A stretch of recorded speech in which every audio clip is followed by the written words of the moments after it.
जय हिंद बच्चों। Last video तक हमने बात की थी कि रिसोर्सेस क्या होते हैं, what could be the definition of resource को हम कैसी डेफिनेशन लिख सकते हैं, फिर उनके क्लासिफिकेशन की हमने बात की और डिफरेंट टाइप ऑफ रिसोर्सेस की बात की। आज के वीडियो लेक्चर में हम जा रहे हैं बात करने डेवलपमेंट ऑफ रिसोर्स, जो कि हमारा नेक्स्ट टॉपिक है of chapter resources and development. So development of resources is our next topic जिसके बारे में आज हम बात करेंगे। पहले टॉपिक में घुसने से पहले सबसे पहले हम ये बात करेंगे, या टॉपिक के बारे में इन डिटेलिंग करने से पहले हम ये बात करेंगे कि why development of resources required. क्या ऐसी चीज़ें हुई रिसोर्सेस के साथ, क्या उनका कैसा यूसेज रहा, कैसे लोगों ने यूटिलाइज करना स्टार्ट किया कि yes we are in need of development of resource. क्यों ऐसा रहा? सो फर्स्ट ऑफ ऑल, जैसा कि हमको पता है कि हाँ रिसोर्सेज आर वेरी इंपॉर्टेंट आज के डे टू डे लाइफ में। बिना रिसोर्सेज के आई थिंक ह्यूमन सर्वाइवल ही एक तरीके से मुश्किल में आ सकता है। तो ह्यूमन सर्वाइवल के एग्जिस्टेंस के लिए रिसोर्सेज का होना बहुत ज़रूरी है। और जो भी हमारे रिसोर्सेज अवेलेबल थे, या नेचर या लोगों ने बनाया, हम लोगों ने, ह्यूमन बींग्स ने उसको आर्टिफिशियली क्रिएट किया, they are become the what you would say, without them हमारे जो सर्वाइवल है लाइफ का, कोई भी काम है, कोई भी काम को करना आज के टाइम पे हम डिपेंडेंट हैं किसी एक पर्टिकुलर टूल पे उस काम को करने के लिए। सो अनडाउटेडली जो रिसोर्सेस हैं वो हमारे लाइफ के एक वाइटल पार्ट हैं, and without them we can't think of existence of human life. So they are important, so that we are going to talk about. And when the people, when us realized the importance of resources, we start using them. जैसे होता नहीं, हम लोगों में क्या tendency होती है, जो चीज़ें फ्री में मिलनी लेते रहो। और रिसोर्सेज के साथ भी ऐसा रहा। This is human tendency. हमने क्या किया, रिसोर्सेज को ज़्यादा से ज़्यादा यूज़ करना स्टार्ट किया, उसको ज़्यादा से ज़्यादा एक्सेस करना स्टार्ट किया विदाउट थिंकिंग ऑफ, हमने ये भी नहीं सोचा कि इसका क्या बैड इम्पैक्ट्स पड़ेंगे towards our environment, towards on us also, because we all are the part of environment. So because of the indiscriminate use of these resources which is the end result of a thinking, जो कि हमारे सोच का ही एक result रहा कि क्यों resources indiscriminate use होने लगी। हमारी सोच क्या थी? Resources are free gift of nature. Resources क्या है? नेचर में फ्रीली प्रेजेंट हैं। We can use them no matter in what quantity, no matter how much, and no matter how many resources we are accessing. हमें हर चीज के लिए आज के टाइम पे human beings are dependent. If we want to order what you would say, order a grocery for a day to day uses, we prefer to order it online through app. So that mobile phone, the smartphone is also a resource to us. लोग अब बाहर जाना नहीं पसंद कर रहे हैं, अपने डोर स्टेप पे उनको अपनी कंफर्ट की चीज़ें चाहिए। सो ये क्या है? ये है ओवर यूटिलाइजेशन ऑफ रिसोर्सेज। और जब ऐसा हुआ, जो हमारे रिसोर्सेज नेचुरली प्रेजेंट थे, जब उनका ह्यूमंस ने ओवर यूटिलाइजेशन शुरू किया ज़्यादा से ज़्यादा क्वांटिटी में, तो उसके कुछ प्रॉब्लम्स आइडेंटिफाई किए गए। उन सारे प्रॉब्लम्स को हमने ग्रुप्ड किया 3 में, which are written in a book, कि वो कौन से 3 मेजर प्रॉब्लम्स रहे जो लगातार रिसोर्सेज को यूज़ करने से वो चीज़ें हमारे सामने आई। तो जो first problem I, for which development of resources is required, so you can write reasons why development of reasons why development of resources required। और डेवलपमेंट ऑफ रिसोर्सेज क्यों रिक्वायर्ड है हमने अभी बात की, बिकॉज हमने रिसोर्सेज को ज़्यादा से ज़्यादा यूज़ करना स्टार्ट किया। So first reason, because of the indiscriminate use of resources, students, हमारे जो रिसोर्सेज थे वो डिप्लीट होने लगे। Depletion of resources took place in our nature.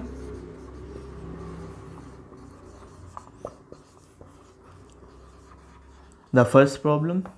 Secondly, which is quite common problem, बहुत ही common problem है वो आज के टाइम पे जितने developing nation, only these are the few individuals जिनके पास वो access होती है कि वो हर resource को utilize कर सकते हैं. So this is the second problem which occur because of the overutilization of resources, accumulation of resources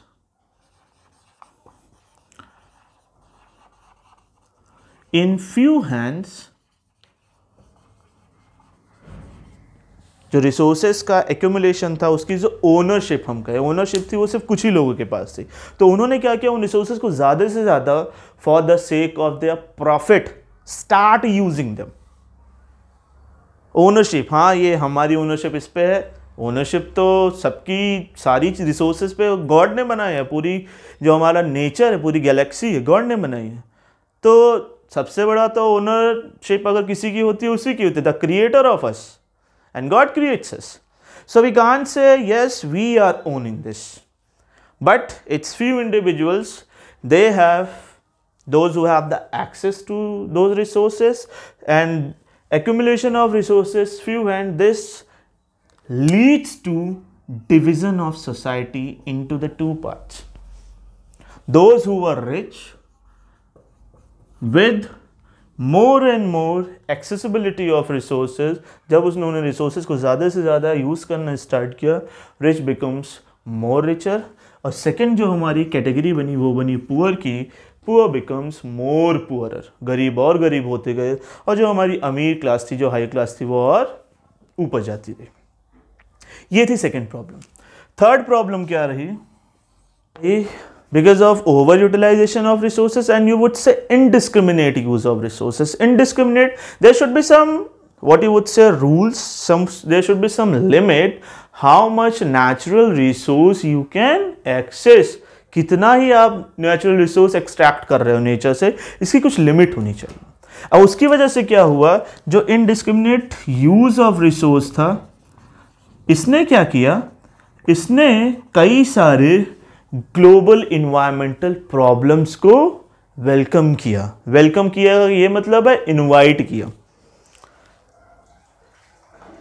because they are the reasons behind वो ग्लोबल इन्वायरमेंटल प्रॉब्लम्स क्यों हुई. So indiscriminate use of resource led to various global environmental problems. जैसे कि हमारी global warming हुई, ozone layer depletion हुई. These are the examples what happened with the indiscriminate use of resources. तो ये तो वो 3 रीजंस रहे क्यों डेवलपमेंट ऑफ रिसोर्सेज रिक्वायर्ड है. क्योंकि हम ऐसा कंसीडर करते हैं if the resources will be distributed equitably. अगर रिसोर्सेज को हमने क्या किया, इक्वली सभी को डिवाइड किया, तो जो हमारा ह्यूमन लाइफ है, to each and every human capital of a country, जितने लोग इंडिया में हैं, अगर सारे ह्यूमन रिसोर्सेज को, सारे इंडिविजुअल्स को हम रिसोर्सेज इक्वली प्रोवाइड कराएंगे, इक्वली एक्सेस कराएंगे, तो जो लाइफ होगी वो बेटर होगी. And with limited extent if provide कराएंगे, हमारे जो नेचर होगा वो भी इंश्योर होगा, उसकी भी प्रोटेक्शन इंश्योर होगी. तो इसके लिए सबसे पहली चीज जो लोगों ने सोची, that is sustainable development. Before this there was no concept of sustainable development. हमने सस्टेनेबल डेवलपमेंट की बात ही नहीं की थी अभी तक कि is there anything named as sustainable development. But with this, when these problem arises, all these problems which we had just discussed, all these 3 problems which we have talked about, they have coined another kind of development, and that is what? Sustainable development. Now sustainable development is required each and every domain of resources. In each chapter of class 10th, we are going to talk about this phenomena, sustainable development.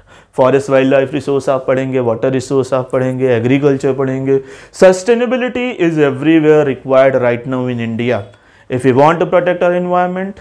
अगर हमने environment को बचाना है, अगर हमें human life के ensure करना है कि कैसे उनका वेलफेयर इंश्योर हो सके, so sustainable development is required everywhere.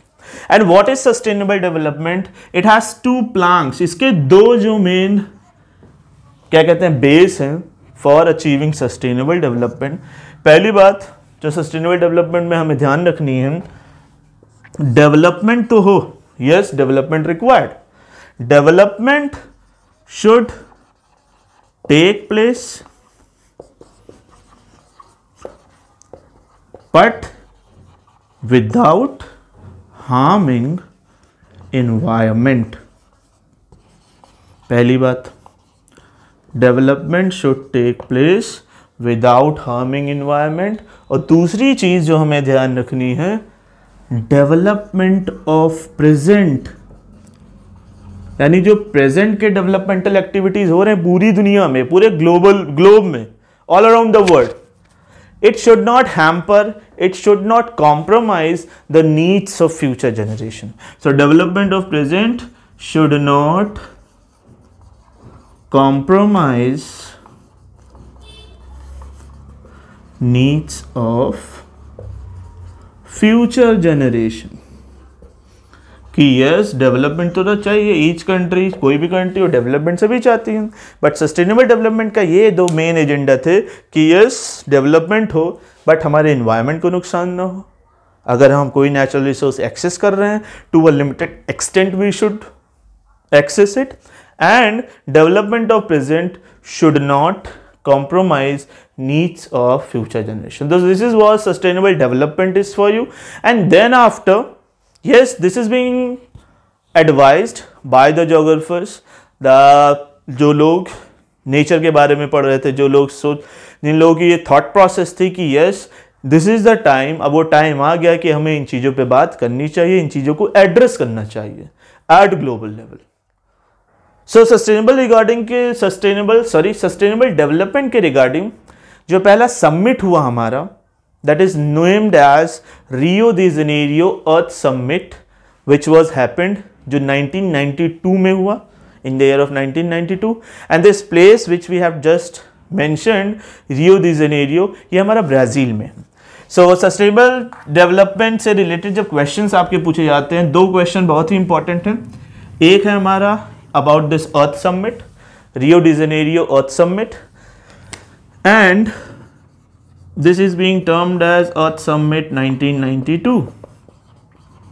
तो सबसे पहला जो पॉइंट इसमें आपको ध्यान रखना है कि यहाँ पे ये समिट जो है वो हुआ कहाँ पे, तो उसके लिए प्लेस का नाम रियो दी जेनेरो, और ये हमारा ब्राज़ील में प्लेस है।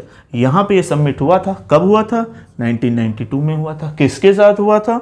सो more than 100 heads of the states, उनके साथ हुआ था। वो सभी लोग असेंबल हुए थे। कहाँ पे असेंबल हुए थे? ब्राज़ील में, इस प्लेस पे। और ये पहला इंटरनेशनल अर्थ समिट हुआ था बैक इन 1992। यहाँ पे उन्होंने क्या किया, यहाँ पे क्या हुआ कि दिस समिट वॉज हैपेंड और conveyed the urgent needs of socio economic problem, the environmental problems. और यहाँ पे उन्होंने क्या किया, the all more than 100 heads of the states, they have signed a convention. Convention कहिए, डेक्लेरेशन कहिए, they have signed a declaration which is named as agenda 21। Declaration का क्या नाम रहा? एजेंडा 21। कहाँ पे साइन किया? इस अर्थ समिट में प्रयास किया। ये अर्थ समिट कब हुआ? 1992 में हुआ। किस प्लेस पे हुआ? रियो दी जेनेरियो अर्थ समिट में कितने लोग आए? More than 100 heads of the states. And they have addressed the global socio problem, economic problem, and as well the environmental problems which was happening without, जो हम रिसोर्सेस को बिना सोचे समझे इनडिस्क्रिमिनेटली यूज कर रहे हैं, लगातार एक्सेस कर रहे हैं। अब एक और क्वेश्चन जो डेवलपमेंट ऑफ रिसोर्स से क्लास 10th में पूछा जाता है जनरली 1 मार्क्स में और कभी कभी 3 मार्क्स में भी आपका ये क्वेश्चन आता है कि what is agenda 21। So agenda 21 is about 3 points which we have. सिर्फ 3 पॉइंट्स है एजेंडा 21 के जो आपको डिस्कस करने हैं, और in exam if it will be asked you have to write them in exam. आपके एग्जाम में यही 3 पॉइंट्स लिखने हैं अगर आपका एग्जाम में पूछता है कि what is agenda 21। So agenda 21 की हम लोग बात कर रहे थे। Agenda 21 again what is agenda 21। So you will write कि एजेंडा 21 एक ऐसा डिक्लेरेशन था जो हमारा उसी यूएनसीडी में, UNCD also it's being termed as United Nation conference on environment and development. ये हमारे उसी समिट का एक दूसरा नाम आप कह सकते हो। सेम प्लेस पे हुआ, रियो दे जनेरियो अर्थ समिट की जगह पे हुआ, ब्राज़ील में ही हुआ था। और इस एजेंडा 21 में ये जो डिक्लेरेशन का नाम था वो था एजेंडा 21। इसके कुछ प्लैंक्स थे, या आप कहेंगे कि इसके कुछ डिफरेंट एरियाज जहाँ पे वो फोकस करने जा रहे थे वाइल अडॉप्टिंग एजेंडा 21। कौन? मोर देन 100 स्टेट्स जो वहाँ पे असेंबल हुए थे। Number 1 first was global sustainable development, कि हमें ग्लोबली सस्टेनेबल डेवलपमेंट को प्रमोट करना है एट ग्लोबल लेवल। सेकंड जो हमारा था कॉम्बैट इन्वायरमेंट डैमेज, हमें फॉर इन्वायरमेंट डैमेज को होने से रोकना है। And also we have to go against the poverty, we have to go against all such kind of problems which arise, many kind of diseases used to occur because of the overutilization of resources, because the one who didn't get the access, जिनको access नहीं मिलता है, they used to suffer, health issues used to took place, क्योंकि हम nature को सीधे harm कर रहे हैं।